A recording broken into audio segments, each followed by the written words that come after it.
बिस्मिल्लाहिर्रहमानिर्रहीम। अस्सलाम वालेकुम व्यूअर्स। आज मैंने एक स्टोरी जो है वो पढ़ी तो वो मुझे बड़ा अच्छा लगा कि वो स्टोरी इतनी अच्छी थी कि अगर हम उसको अपनी ज़िंदगी में अडॉप्ट कर लें तो इंशाअल्लाह ताला हमारे लिए बहुत सी आसानियाँ पैदा हो जाएंगी और उससे हमारा रब भी राज़ी होगा और रब की मखलूक जो है वो भी राज़ी होगी और हमारे घर वाले जो हैं वो भी खुश खरम रहेंगे और हर तरफ जो है आसानियाँ पैदा हो जाएंगी। तो कहानी कुछ इस तरह की है कि एक बादशाह जो है उसका एक दफ़ा एक जगह से गुज़र हुआ तो वहाँ पे एक किसान जो था वो गल्ले की मतलब काश्त कर रहा था। तो उसने उससे पूछा कि हाँ भाई क्या हाल चाल है, आप ठीक हो। ये बातें होने के बाद किसान भी बड़ा खुश हुआ कि बादशाह जो है वो यहाँ से मेरे हालात मालूम कर रहा है। तो बादशाह ने उससे एक सवाल पूछा कि हाँ भाई मुझे ये बताओ कि आप कितना रोज़ाना का कमाते हो। तो उसने कहा कि जनाब मैं रोज़ाना का 1 रुपया कमाता हूँ। तो बादशाह ने सोचा कि अच्छा पूछूं तो सही कि 1 रुपया जो जब वो कमाता है तो इसका मसरफ़ क्या है, मतलब ख़र्च कैसे करता है। तो उसने उससे कहा कि मुझे ये भी बता दो कि अब ये 1 रुपया जो तुम कमाते हो इसका ख़र्च कैसे करते हो, मतलब किस तरह अपने अखराजात पूरे करते हो और क्या करते हो। तो किसान आगे से जवाब देता है कि जनाब 1 रुपया जो है उसके मैं 4 हिस्से करता हूँ। 4 आने जो है वो मैं कर्ज़ देता हूँ, 4 आने जो है वो मैं कर्ज़ लेता हूँ, 4 आने जो है वो मैं अपनी ज़ात पे और अपनी बीवी पे ख़र्च करता हूँ और 4 आने जो है वो मैं कुएं में डाल देता हूँ। अब बादशाह जो है उसको बात समझ में नहीं आई। तो बादशाह बड़ा हैरानगी से पूछता है कि ये 4 आने कर्ज़ देना और 4 आने कर्ज़ लेना और 4 आने जो है वो कुएं में डाल देना, इन 3 बातों की मुझे समझ नहीं आई। चलो खैर, ये 4 आने जो है तुम अपने आप पे ख़र्च करते हो और अपनी बीवी पे ख़र्च करते हो उसकी तो कुछ मुझे समझ आ गई है। तो इसकी तरतीब जो है वो मुझे समझाओ कि ये 4 आने जो हैं जो कर्ज़ देने के हैं और लेने के हैं और 4 आने कुएं में डालने के हैं, इसका क्या पस मंज़र है। तो किसान जो है वो कहता है कि जनाब जो 4 आने मैं कर्ज़ देता हूँ वो 4 आने मैं अपने बच्चों पे ख़र्च करता हूँ और बच्चों पे ख़र्च करने का मकसद ये होता है कि वो मुस्तकबिल में आके जो 4 आने कर्ज़ देने की बात है वो कुछ इस तरह है कि मैं 4 आने जो हैं वो अपने बच्चों पे ख़र्च करता हूँ और इस उम्मीद से ख़र्च करता हूँ कि ये बच्चे जो हैं ये मेरे बुढ़ापे में काम आएंगे, मेरी खिदमत करेंगे और मेरे लिए बायसे मेरी खिदमत करेंगे और मेरे लिए एक आराम का बायस और सुकून का बायस बनेंगे और इसलिए मैं अपने बच्चों पे 4 आने जो है वो कर्ज़ के तौर पे उन पे लगा रहा हूँ। और जो 4 आने मैं कर्ज़ अदा करता हूँ वो 4 आने कुछ इस निस्बत से है कि मैं अपने वालिदैन की जो उन्होंने मुझे पाला है, पोसा है, मुझे बड़ा किया है, हर तरह से मेरा ख्याल रखा है, मैं उनकी खिदमत का मुआवज़ा तो नहीं उन्हें अदा कर सकता लेकिन मैं कोशिश करता हूँ कि चलो उनके लिए कुछ आसानियाँ पैदा करूँ और उनके लिए जितनी भी मेरी हिम्मत है, मेरी गुंजाइश है उसके मुताबिक उनके लिए खिदमत का बायस बनूँ। इसलिए 4 आने जो है वो मैं अपने वालिदैन पे ख़र्च करता हूँ।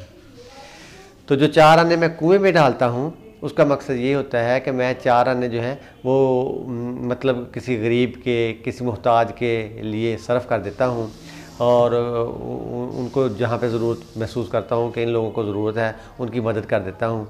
तो इस तरह मैं अपने और 4 आने जो है वो अपने आप पे और अपनी बीवी पे ख़र्च करता हूँ। तो ये मेरी तरतीब रही। बादशाह ने जब ये सुना तो बादशाह बड़ा खुश हुआ कि कितनी अच्छी तरतीब है और वो उसी वापस गया और वापस जाके अपना दरबार लगाया और दरबार लगा के उसने यही सवाल जो है वो किसान की बात जो है उसके बारे में सबसे पूछा कि ये एक मतलब ये है कि एक बंदा जो है वो 4 आने कर्ज़ देता है, 4 आने कर्ज़ लेता है, 4 आने कुएं में फेंक देता है और 4 आने अपने आप पे ख़र्च करता है, तो इसका मतलब क्या है। तो सारे लोग जो हैं वो हैरान होते हैं, दरबार वाले, उनको किसी को समझ नहीं आती। तो वज़ीर जो है वो चूँकि वज़ीर जो होते हैं वो ज़्यादा समझदार होते हैं, उसने बादशाह से कहा कि बादशाह सलामत 1 दिन का मुझे टाइम दे तो कल को मैं आपको बता दूंगा। तो वज़ीर जो है वो उठता है और जाके ना किसान के पास चला जाता है कि मुझे जो है ना आप बताओ, जो बादशाह को आपने जो बात बताई है वो बताओ। इससे पहले थोड़ा सी बात ये है कि बादशाह जो है वो किसान को ये वादा एक लेता है कि आपने ये बात किसी को उस वक्त तक नहीं बतानी जब तक आप 100 दफ़ा मेरा चेहरा ना देख लो। तो ये वादा उससे कर लेता है।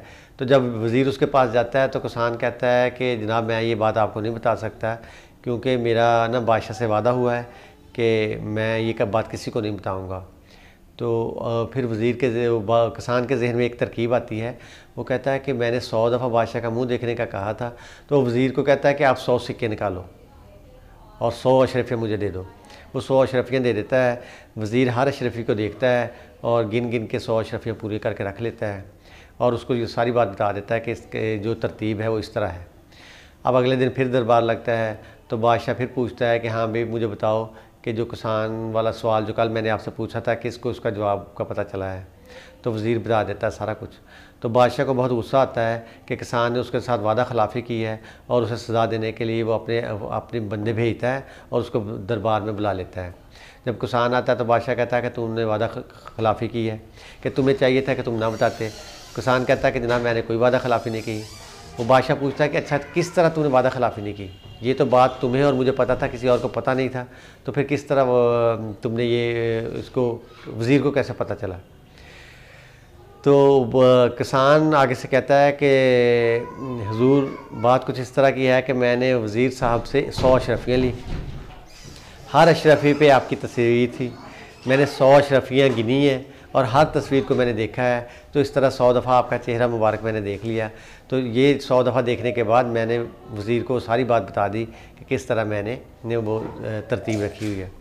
तो बादशाह जो है वो इतना खुश हुआ कि वज़ीर ने अपनी अक्लमंदी और दानाई से ना सिर्फ पैसे कमा लिए बल्कि वो जो है वो और मतलब इनाम का हकदार ठहरा और उसने बादशाह ने उसको और इनाम दिया और बल्कि उसको अपना एक मशीर मुकर्रर कर लिया।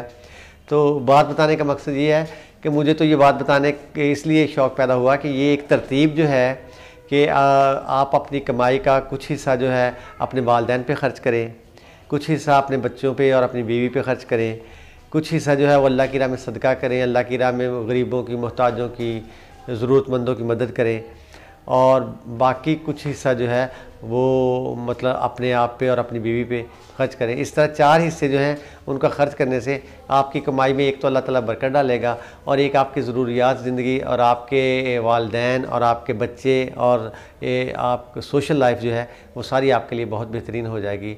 अल्लाह ताला आप सबका हामी नासिर हो। अस्सलामु अलैकुम व रहमतुल्लाह।